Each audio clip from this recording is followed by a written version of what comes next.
Lang kayo sa Senate, di kayo alam. Hindi kayo lalabas. Oo. Hindi kayo... Hindi, kailangan kong bumili ng mga gamot maintenance dahil hindi ko nadala yung mga gamot ko pang maintenance. Saan ba kayo nagstay, sir, in the past months? All over the Philippines. Sabi ni Senator Robin, nagpunta daw kayo ng bundok. Lahat. Sabi ko, I was with the calls of the air and the beast of the field. Sir, may sama ng loob ka ba kay SP Soto knowing na nag-coordinate pala sa Alam kanya daw. ng NBI? Hindi ako plastic na hindi magsabi na wala akong sama ng loob. Because yung ginawa niya pagtataksil, hindi lang yung pagtataksil sa kanyang kulig, kundi pagtataksil niya sa institusyon ng Senado. Siya pa naman ang pumirma ng resolution namin na dapat dadaan sa legal processes na galing ICC. Dapat tinanong niya saan dito ang corresponding local warrant of arrest. At saka wala siya sinabihan.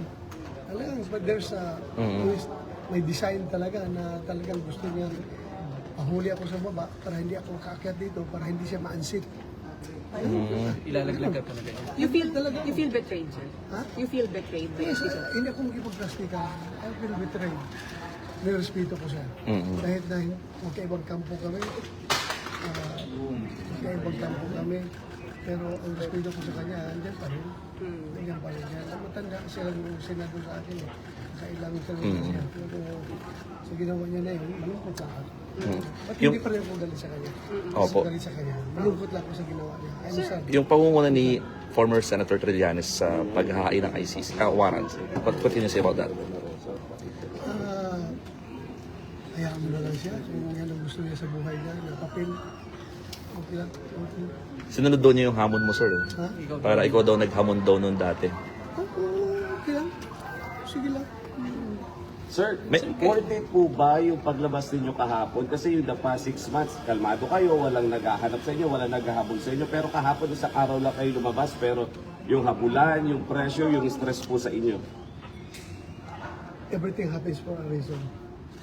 Everything happens for a reason. At mga desisyon niya ni Lord.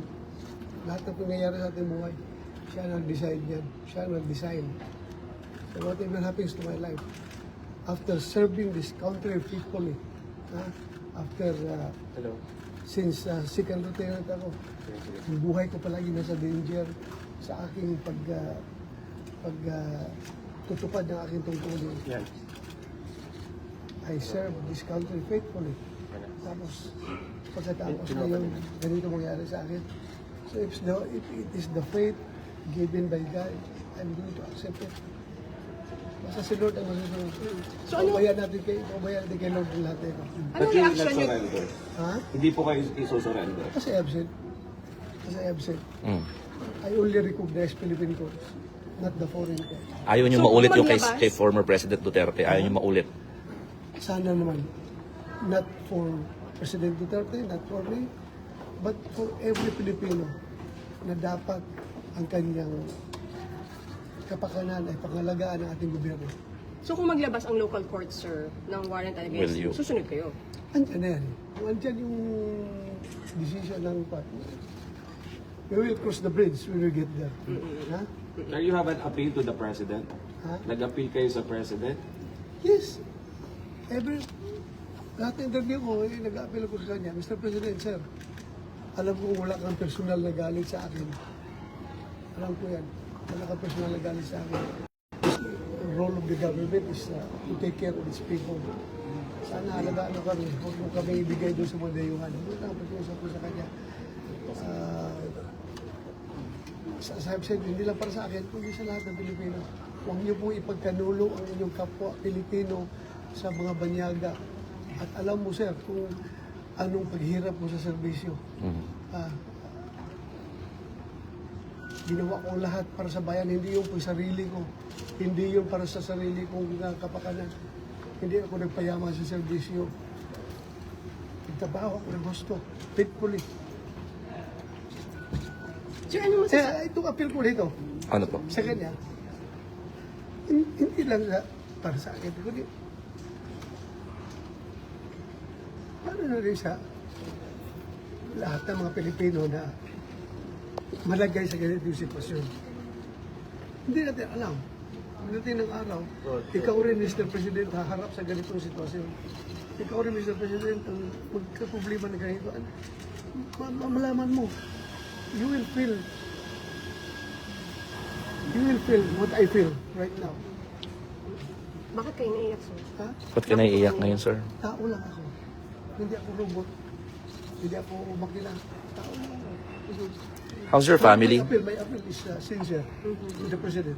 How's your family, sir? And what do you feel, sir? Sabi mo kanina, kung nararamdaman lang ng Pangulo ang nararamdaman mo. How would you describe how you feel, sir? Very low. The lowest point of my life. Ikaw ba naman? Nagkaba, parang gusto nga, ay absent. Yung aking servisyo talaga. Yung aking, yung ideals ng PMA, courage, integrity, and loyalty, isinin sa buhay ko yan. Lahat ginawa ko. Tapos, ngayon, ganito mangyari sa akin. Sir, ano exactly You know? ang gusto, sorry. Ha? Ano pong gusto niyong gawin ng Pangulo exactly, sir, at this point in time? Isa na, huwag niya akong ipadala sa dahil. Yun lang naman, kahit sa court dito sa Pilipinas, pareho tayong Pilipino, Mr. President. Pareho tayong Pilipino, kung pwede lang. Kung meron akong pananagutan ko dito sa ating local court. Huwag doon sa Banyaga. Huwag doon. Yun lang ang appeal ko sa kanya. Natatakot ba kayo, sir? Na Ah, baka bigla kayong dalhin, dumputin. tao lang naman tayo. Hindi naman tayo, despite sa aking mga pinagdaanan, the more I am humanized sa lahat ng trials, lahat ng hardship na aking dinaanan, the more na humanize ako. So, sir, ano comment nyo doon sa mga EJK na kinoconnect sa inyo? Allegedly kayo ang behind. Sir, sabi sa warrant po kasi may reasonable grounds daw to believe that you're involved in DDS and That's their point. May point naman din tayo. Ikaw ba, do you think may napatay akong tao sa EJK? Ha? Do you think meron ako inutusan na patayin mo yan? Ha? This is all about politics. Ha? Politics ito. Yung Trillanes na galit sa mga Duterte, yung mga makakaliwa, na galit sa pagtira ni Duterte sa mga komunista. At yung Sakim na Martin Romualdez na gusto maging presidente ng Pilipinas, sila ang nag-coordinate itong lahat para pabagsakin ang mga Duterte. Senator Bato, you think this is all about politics? Yeah. Kasi kung hindi ito politics, bakit hindi ako kasuhan dito sa local courts? Ha? They want us to banish from the Philippine soil. Yan ang gusto nila, kaya doon sila nag-file. Dito, kung gusto nyo accountability, filean mo ko dito. Yung kaso sa Pilipinas. Ano yan ang mga Philippine courts natin? At haharapin Pero mo? isang murder, walang pinail sa akin. Kasi alam nila, wala akong pinatay na tao. At wala akong pinutusan na patayin ninyo yan. Alam nila yan. Eh, yung mga taga-ICC naniniwala sa kanilang mga fabrication. Sir, Everything is fabricated. So, ano lang ang naging role mo, sir? Ha? Ano lang ang naging role mo? Ang role ko is para mag-lead sa war on drugs. Ha? And it doesn't mean pag war on drugs ay patayin lahat ng tao. Ha? Of course, kung ang buhay ng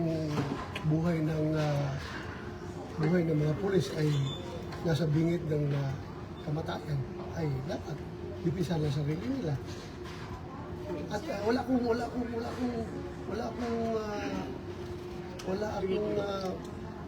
pang-abuso na hinahayaan. Kung meron na, pinapumistigahan natin. Sir, pero yung sa pila po kasi yung PNP, sir, may sir po kasi PNP Si LG. pupunta po pa kayo, I think May 14 po yun.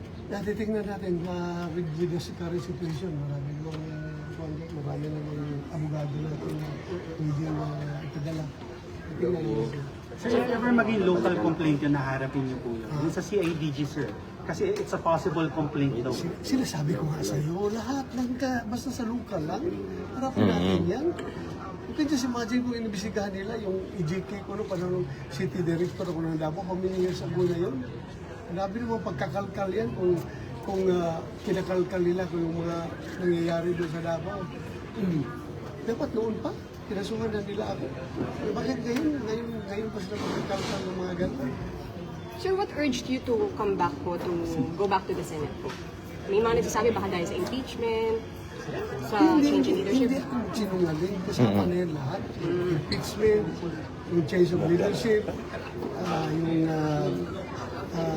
Patong mo lang doon. yung question niyo palagi yung sweldo ko.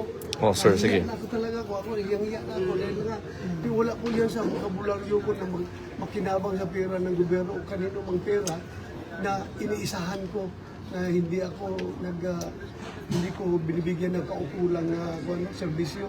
Nahiya ako po. Kaya, so, lumabas na rin ako. At kahit nag-question yan, alam naman yung rason bakit ako umiiwas ang pumunta dito dahil nandiyan na nga. Nangyari na nga kahapon. So kung kayo ako, ano kayo? Sabihin na lang ninyo ako na magsamantala, basta huwag lang yung sabihin na tanga. Tanga Maduro Bato, alam na niya na may warrant na huli siya. Tapos, yun. Sir, how do you... Yung for the past 6 months, if you get it, yung sweldo mo ninyo for the past 6 months. The past 6 months, hindi ko natanggap ang sweldo ko. Yung aking secretary, kinukuha yung sweldo. Kinukuha doon. Paano kukuha wala ko dito? Kinukuha niya pero yung later months na, hindi na niya kinukuha dahil nahiya na. Nahiya na, hindi na kinukuha tapos. So intact pa rin, sir, yung money? Intact ako na din, nakagasto. Kasi nagagastos mo doon na yung ginamit sa mga relief operation para desisyonan na rin nila na kung pwede magamit ito dahil wala mang hindi pa ginagamit yung buso din. Sir, are you confident now that anytime no arrest will be made or apprehensive kayo na anytime may pwedeng dumampot na nga po sa inyo that despite na sa napag-usapan? Well, meron mang word kami yung abogado ko. Sir, paano niyo po dinidil ito with your family na alam natin mahirap yung situation? Paano yung setup po ninyo?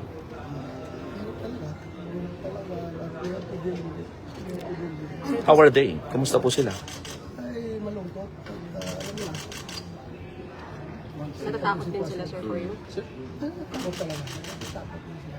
Sir, kahapon ba, na-surprise ka rin kung bakit may mga taga-NBI dito? O may info ka na before? Wala, nagulat ako. Akala ko mga driver lang yung nakatambay dyan sa baba. Mga driver na ka. Yung pala, inaris na pala nila ni SP Soto. So what really happened? There was really an attempt na kunin kayo tapos pusasan? Ganun ba yun? Oo, ganun talaga. Sir, NBI kami. Kinawakan ako gano'n. So, pumiglas ako. Takbo sila. Yung sugat Direkta mo, na. saan mo na-sustain yun, sir? Siguro doon sa pagkadapa ko, na natukot itong kamay ko. Doon sa railing, sa sahig ba yun? O sa railing, nasa yung katumba ko. So may posa silang dala talaga? Hindi ko nakita. Pero Or nahawakan May attempt talaga sila? nahawakan ako. Pumiglas ka lang? Walang pinakita. sir?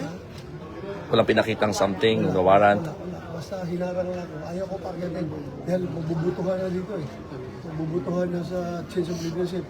Ayaw nila na siguro makabuto ako. Kaya kinigilan ako sa baba. Sir, sabi ng ICC, since November, may warrant ka na talaga. So, Aware ka? may natanggap ka ng info nung kaya hindi ka lumutang. Pinagbabasyan ko lang yung mga pronouncement na Malacanang na meron daw yung sabi ni DOJ Secretary na Ombudsman Buing Rimulya na meron daw warrant. So, salamat ako sa iyo, sir. Salamat at nabigyan mo ko ng advance info na meron akong warrant. Thank you. At naka-enjoy ako na 6 months by my lansam at nakapag-Bible study ako ng gusto for 6 months. But sir, how long will we do this? Like, hanggang kailan? Hanggang kailan po ito? What if, diba, though we understand you're still hoping for the TRO from the Supreme Court, pero worst case scenario, General? I have no plans. Bakit ka naman plans? Bahala na si Lord. God's plan is superior to everyone's plan. In the meantime, naakbahan niyo po talaga mag-stay muna dito sa site. Ilang ka lang alam kung gano'n ka ba? Indefinitely, How sir. long? How long? Indefinite pa. Wala. Sir, Basta I just hope po sa Supreme Court na sana panindigan nila yung aming ating soberanya. Yun lang ang pag-uusap ko sana. How do you react? Hindi lang para sa akin, kundi para sa lahat ng Pilipino. but sir, coming here, did you expect na may mga NBI dito or totally wala kayong Wala na ko merong idea. pwedeng arrest? Wala ko idea. Sir, how will you react sa sinasabi nilang ginagawa ang Senado na parang, alam mo yung pinagtataguan, na parang sanctuary. It was mentioned actually by Attorney Torion earlier na parang ginagawa lang to para at least maprotect at hindi nga ma-arresto yung tulad nyo na meron talagang mga warrant of arrest. How will you react Alam to mo that? kung isang barangay doon sa Cotabato, kaya sa Maguindanao, isang barangay ay willing na protektahan ako na hindi lang ako i-give up. How much more ang Senado na institusyon na nagpasa ng resolusyon na dapat hindi isusurrender ang isang Pilipino ng basta-basta doon sa foreign na court. May resolution, so we have to stand. We are the lawmakers. So we have to observe the law. Yan pa sinabi ng aming kwan. Policy yun. National policy yung ginawa natin. Grape, Dapat ganun. griping ka kahapon kay General Samonte? Well, sinabi ko na sa kanya na, sir, pareho tayo PMER. Pareho tayo PMER. Kung magpalit tayo ng papel, ikaw na sa papel ko, at ako ang magiging sergeant at arms. Pagpapakamatay ako para sa iyo, protektahan kita. Hindi lang bilang isang PMER, kundi bilang sergeant at arms dito sa Senado. Protektahan kita. Pero anong ginawa ninyo? Hindi alam. Kay General no? But it has a guidance of the SP, Yeah, guidance of according the to SP. him. Yeah. So how do you feel about Senator Soto, General Bato? How do you feel about Senator Soto? Hindi ako galit sa kanya. Hindi ako galit sa kanya. I'm just so sad. Kaya taas ang respeto ko sa kanya. Okay na feel sad because he allowed it to happen. Allowed, facilitated, or what? Oo. Okay na. Oh, thank you, sir. Thank you. Thank you, sir. Thank you, sir. Thank you, sir.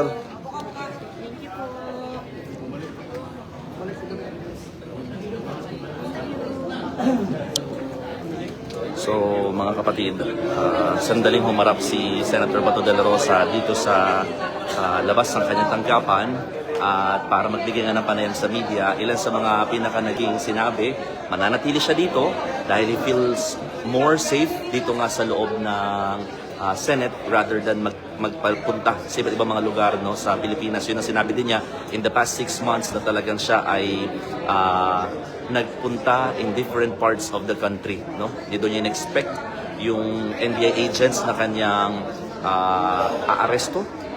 Talagang mananatili daw yung kumbaga, pananatili nila na dapat sundin yung Philippine Authority at wala daw visa yung mga International Criminal Court na mga klase ng papel. So, paano? Abangan nyo ang iba pang detalye ng information at kaganapan dito sa Senado. Muli, ako po si Mon Gualvez at yan ang istorya ngayong araw.